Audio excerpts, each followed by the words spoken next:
Good day everyone, especially to our subject teacher, Miss Leslie Ann de la Cruz. We are the group 2 reporters set B, and we're going to make a video reporting regarding to our topic. And our topic is all about financial literature. So before I'm going to discussion, let me introduce myself to you. I am Manilin Leia from the Ed 1 morning session, and I'm going to discuss it with you together with my group mates. So our topic is financial literature. So we have objectives here. At the end of this chapter, you should be able to define what is financial literacy, assess level of personal financial literacy using set of standards and questions, characterize financial literacy in the Philippines, and start practical steps to develop personal financial literacy. So as we go through this, so we need to know what is financial literacy. So financial literacy is the knowledge of budgeting, saving, and investing.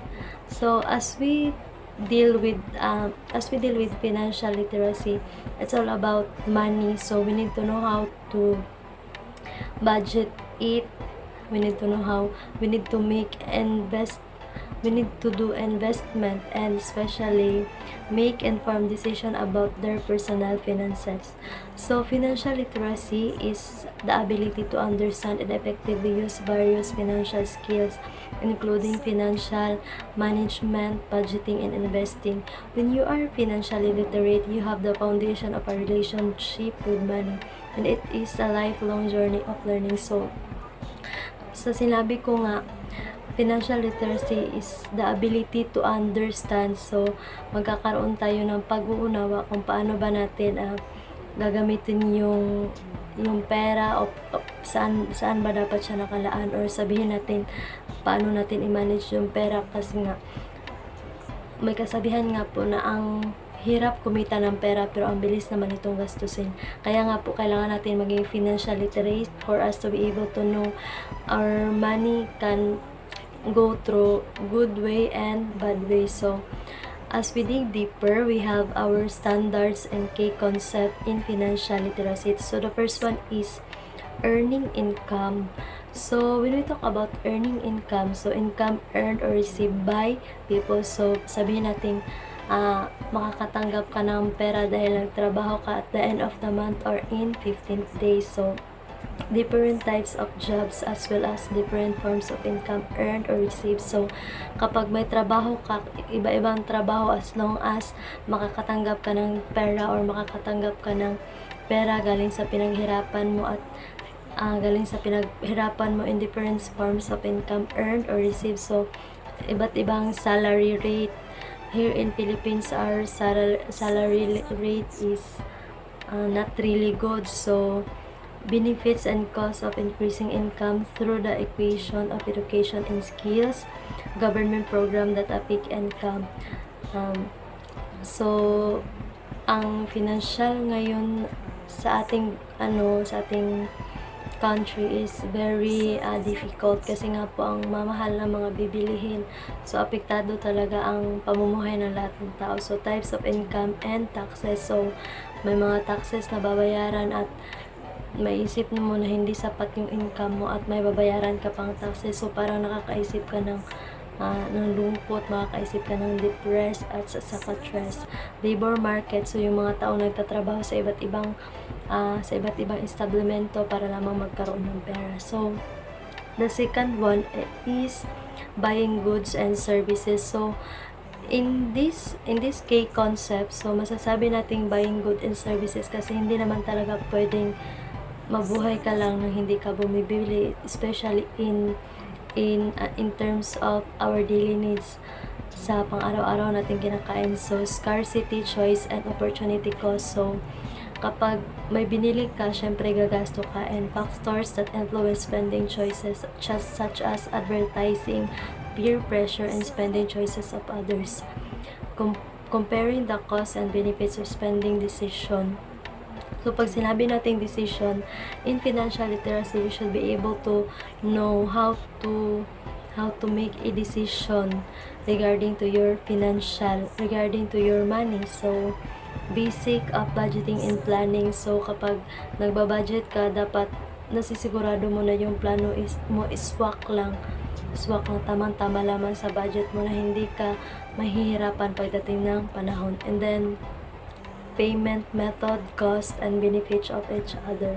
Satisfaction, determinants of demand, cost of information, search, choice of product, durability. So, pag sinabi nating satisfaction, kapag may binili kang isang bagay na nagkakahalaga ng mahal, so iniisip mo na mahal ito pero nasa-satisfied ka. So parang choose wisely, parang ganun. So the next is the role of government and other institution in providing information of consumers. So the third concept is concept of saving and interest. So pag sinasabi nating saving, parang investment. So pag may saving ka, parang secured yung kinabukasan mo, as if your saving is for your future and your in your future, pero hindi na, may mga savings talaga na nagagamit in case of emergency.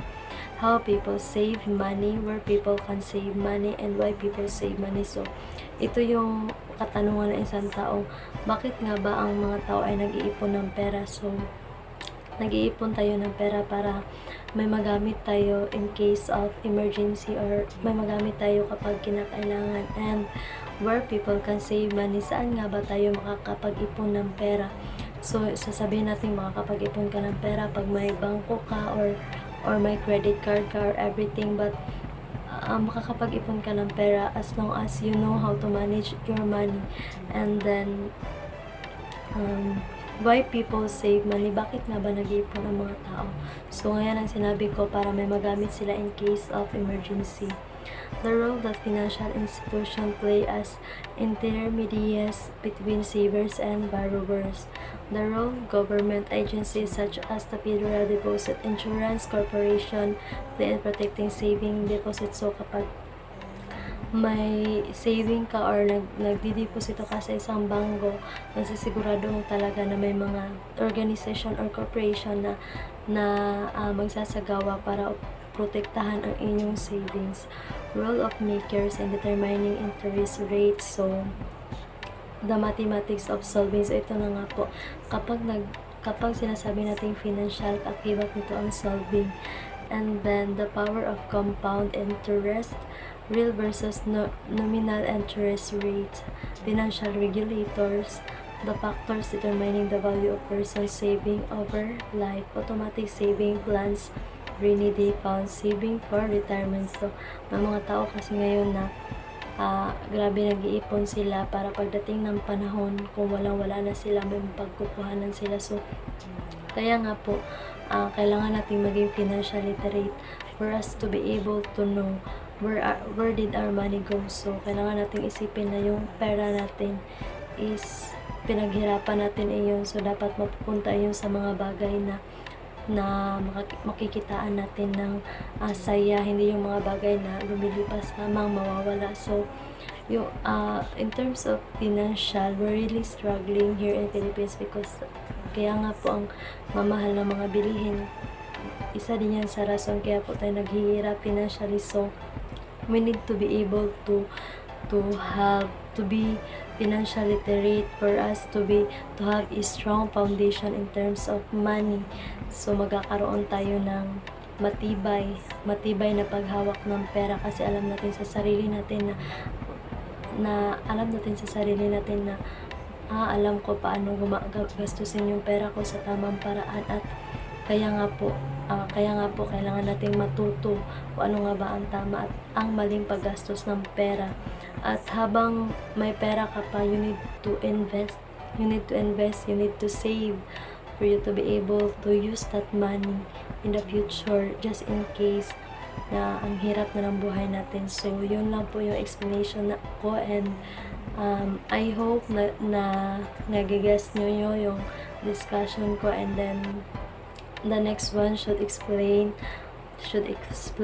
the his or her topic. So yun lang po, thank you. Hi, this is Norjana Alvin and I'm going to discuss or explain to you the benefits of financial literacy. One's level of financial literacy affects one's quality of life significantly. It determines one's ability to provide basic needs, attitude toward money and investment, as well as one's contribution to the community. Financial literacy enables people to understand and apply knowledge and skills to achieve a lifestyle that is financially balanced, sustainable, ethical, and responsible. Increased personal financial literacy affects one's financial behavior. These changes in behavior pay dividends to society as well. People who work, spend, save, borrow, invest, and manage risk wisely are less likely to require a government rescue. Financial literacy does not totally eliminate the need for a social safety be- uh, net, because even the most prudent individual can encounter financial difficulties. But taking responsibility for one's financial life cultivates proper decision making skills and discipline. Most of the responsibility for managing financial matters rests with the individual. That responsibility is easier for adults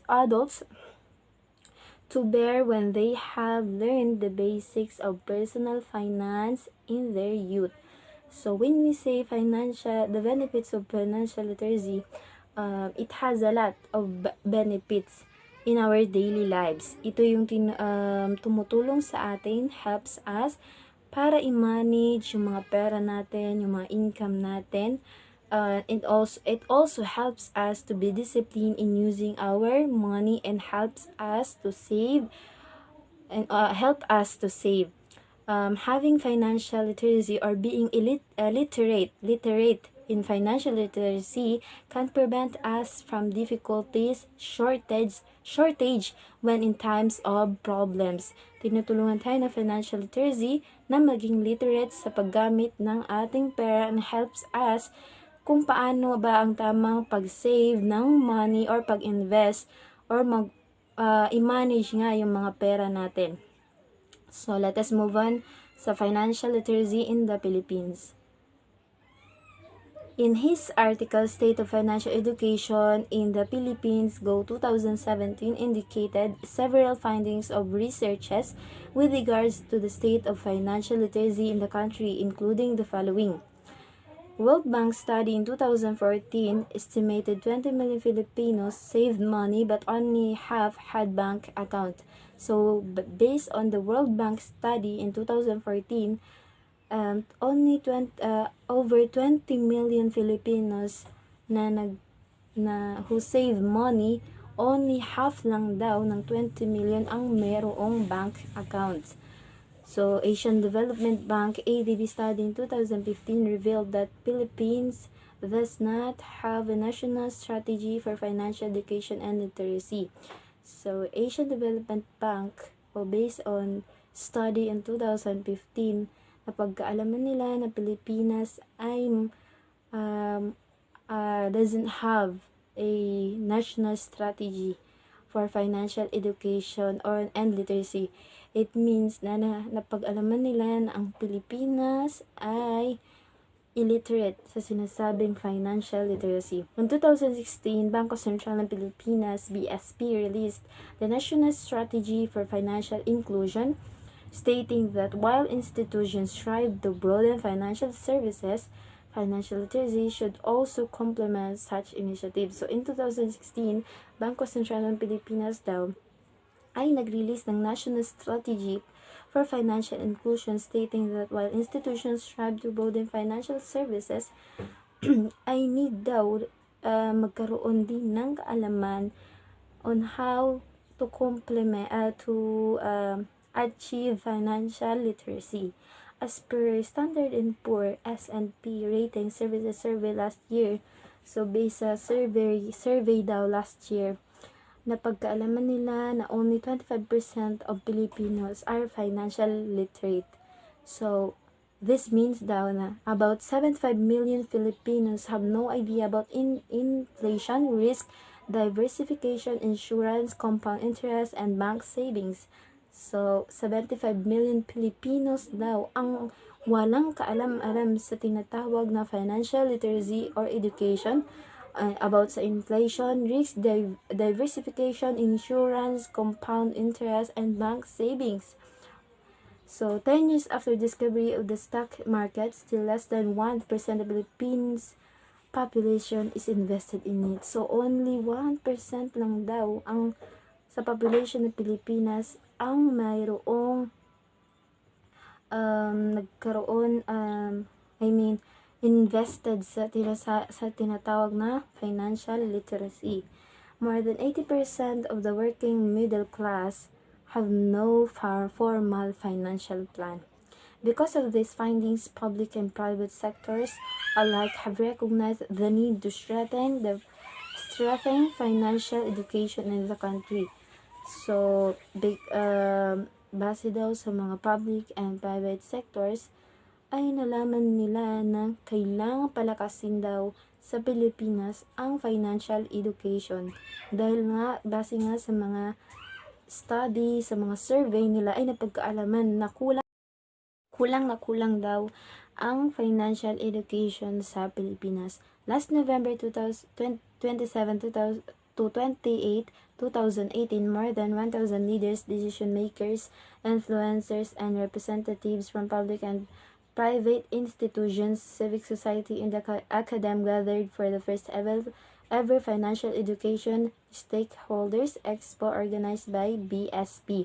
So on November 27 to 28 daw 2018 ay nagkandak ang Bangko Sentral ng Pilipinas to have a expo upang turuan ang lahat ng 1,000 leaders, decision makers, influencers, and representatives from public and civic society and the academic gather para magkaroon ng financial education.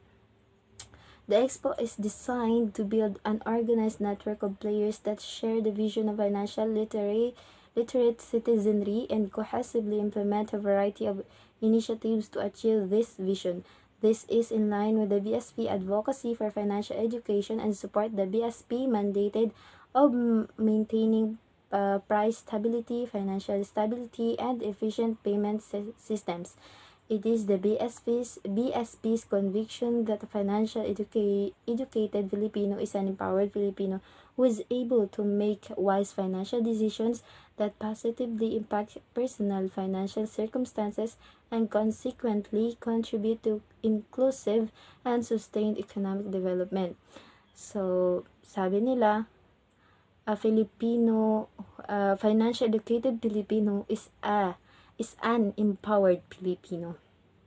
So the expo supports Republic Act number 10922, which designates second week of November as Economic and Financial Literacy Week. It is also aligned with the objectives of the Philippines National Strategy for Financial Inclusion, particularly the pillar of financial education and consumer protection. So that is the financial literacy in the Philippines. Thank you. Hey guys, my name is Zalmay Discartin, and now I'm going to report what is Frugal, Flashword, status, and difference, powerful, and also self-work. Frugal means paghanap ng paraan to pay less for everything from groceries to clothing, utilities, and everyday bills. Example of everyday bills, your essential needs like foods.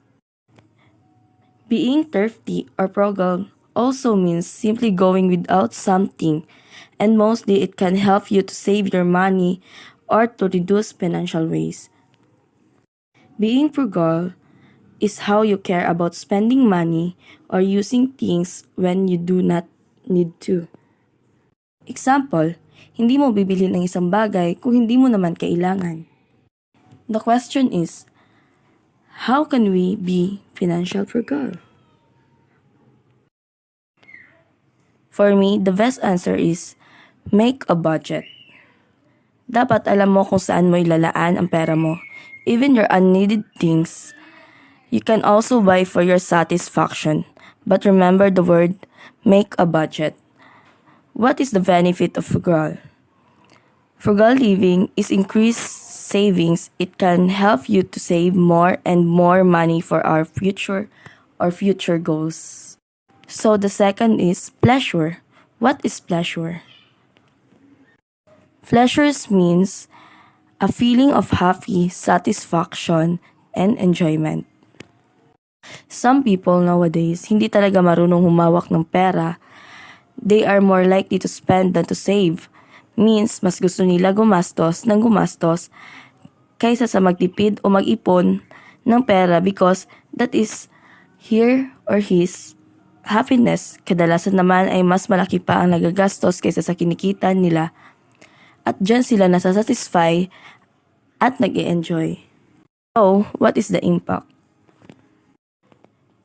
If they are not careful at di magbago, mahuhulog talaga tayo sa utang.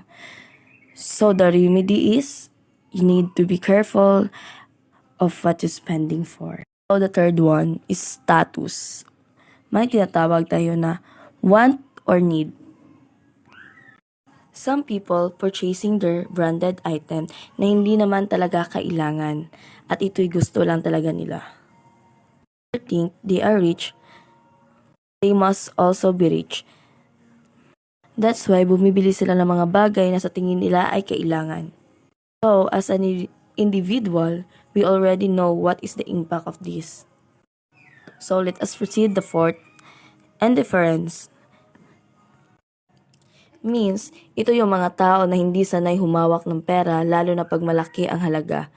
It makes them feel nervous and uncomfortable. People who treat money with indifference tend to place very little importance on having money. Having money makes them nervous. They would rather spend time and resources being independent by growing their own foods and making their own clothes. They are hobby-oriented and involved with arts and crafts. So the fifth, powerful. It is the common issue in our society, the power of the money. Yung mga taong ginagawang Diyos ang pera and they use their money to control others. I heard this word from my professor from grade 12. The word, who holds the money, holds the power. Which is true. Lalong-lalo na yung mga hindi natatakot dahil may pera lang ang pinapairal. To setting financial goals. Setting financial goals is the first step to managing one's financial life. Goals may be short, medium, and long-term goals. For the short-term goals can be measured in weeks and can provide instant gratification and feedback. Just like for example, I will ride on the LRT instead of taxi, and I will bring lunch every day. These are the examples of short-term goals. So, sa medium-term goals naman is, it should be accomplished within 1 to 6 months. So, for these examples, this provides opportunity for reflection and feedback and require discipline and consistency. So, sa long-term financial goals can take years to achieve. These include saving money for a down payment on a home, a child's college and education, and retirement. They may also include paying off a car, student loans, or credit card debt. So developing a spending plan, time and effort are necessary to build a sustainable spending plan. 3 easy steps are proposed below when developing your personal spending plan. First is record. Keep a record of what you spend. Kinakailangan mong i-record yung mga bagay na gastusin mo para malaman mo kung magkano ang igagastos mo sa isang bagay. And is review. Analyze the information and decide what you do. And the third is take an action.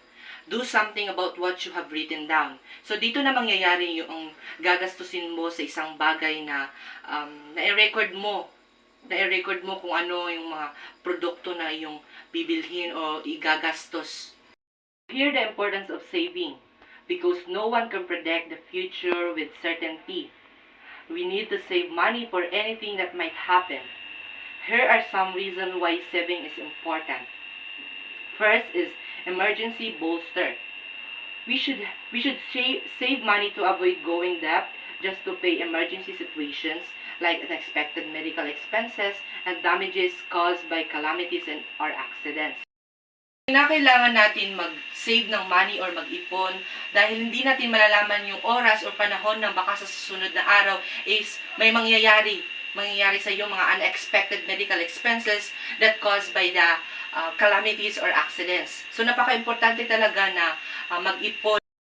So the second is retirement. You will need savings or investments to take the place of income you will no longer receive when you retired.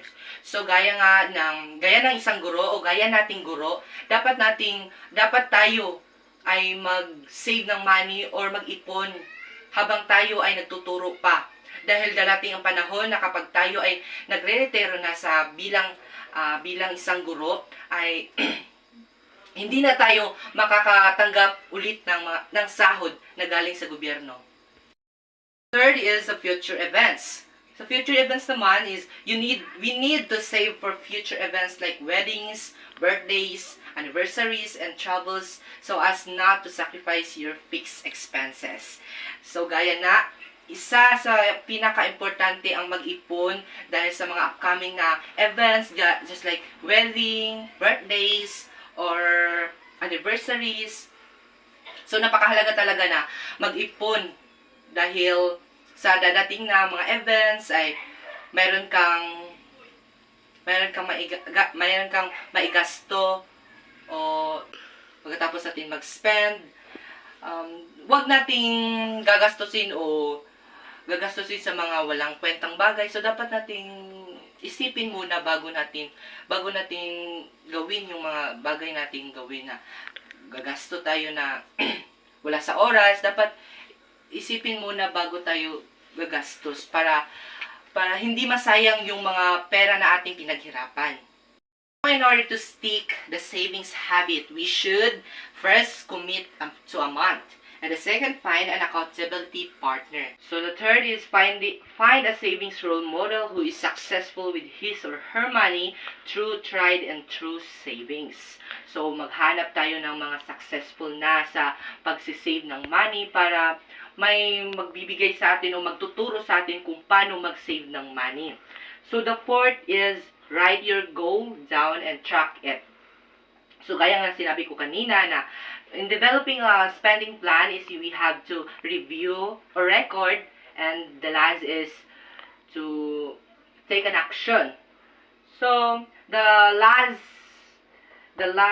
is avoid tempting situation, just like don't go to the mall or don't hang out, because that's one of the temptations in expanding our money. So as a businessman or woman, that they should have a business plan to do whatever they want to do in their business, just like to spend their money in a right way, so that they can't waste their money to spend in their business that they decide to build up. All, and here we go to the next reporter. Variable and fixed. Variable costs are any expenses that change based on how much a company produces and sells. This means that variable costs increase as production rises and decrease as production falls. Some of the most common types of variable costs include labor, utility expenses, commission, and raw materials.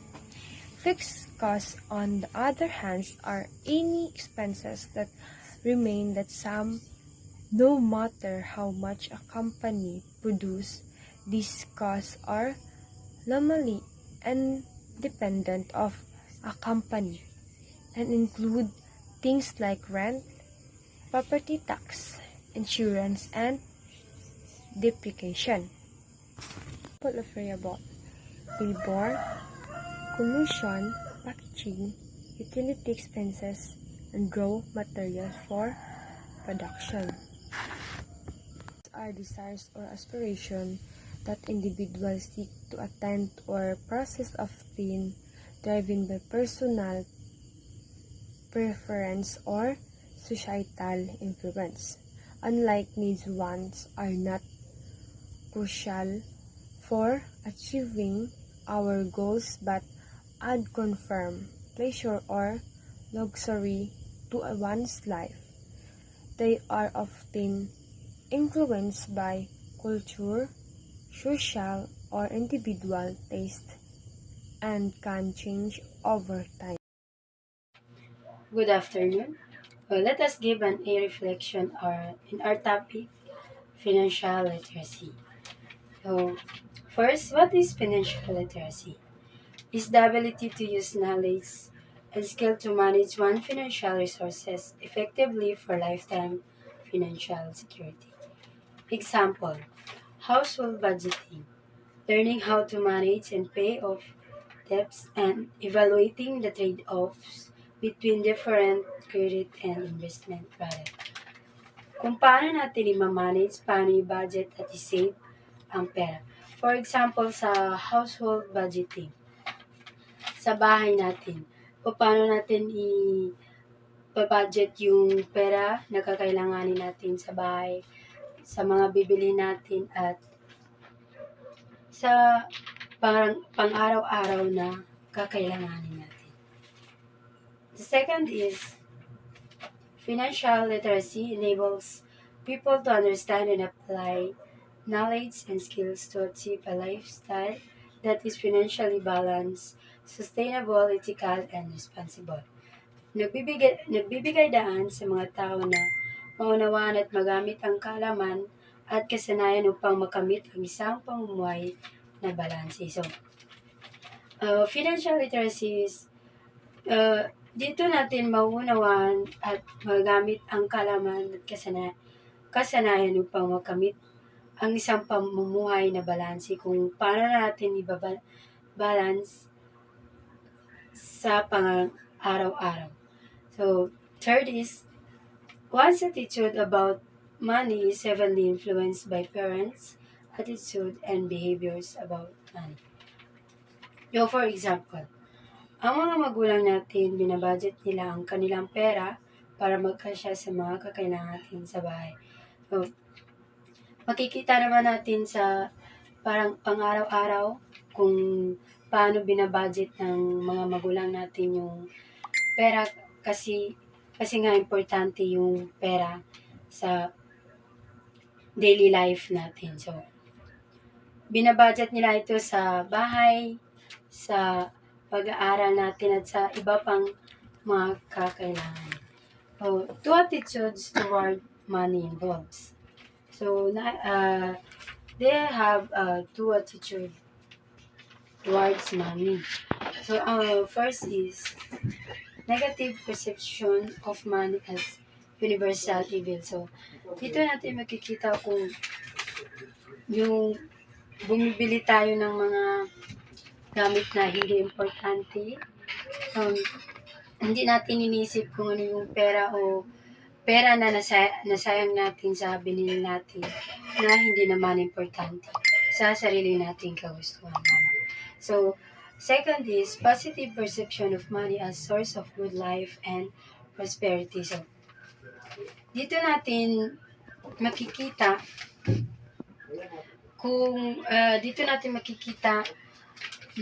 yung mga mahalaga na binibili natin. For example, sa kakainin natin araw-araw. So, hindi nasasayang yung pera natin sa pagpapabudget kasi para din yun sa atin. Ang binibili natin is yung parang araw-araw nga na kailangan natin. Standard for developing understanding of financial literacy include earning income, buying goods and services, saving, using credit, financial investing, protecting, and insuring. So, earning income. Earning income is, for example, in the restaurant, na nagtatrabaho tayo, then yung customer na sinaserve natin is binigyan tayo ng tip. So, that is one of the example for developing and financial literacy. Then, buying goods. So, buying goods, there are some example: computers, furnitures, phones, bags, and apples. So, saving. So, dapat nagsisave tayo ng pera. So, clear na sa atin yung saving. So, kung paano natin isi-save yung money, yung pera natin. Using credit and financial investing. So, kailangan talaga natin mag-invest ng pera para lumago ito, para hindi masayang sa mga binibili natin na hindi importante. Protecting and insuring. As a student, instead na maglaro o gumala tayo araw-araw, we need to use our knowledge and skills to earn money. At para maunawaan natin kung gaano kahalaga ang pera in our generation.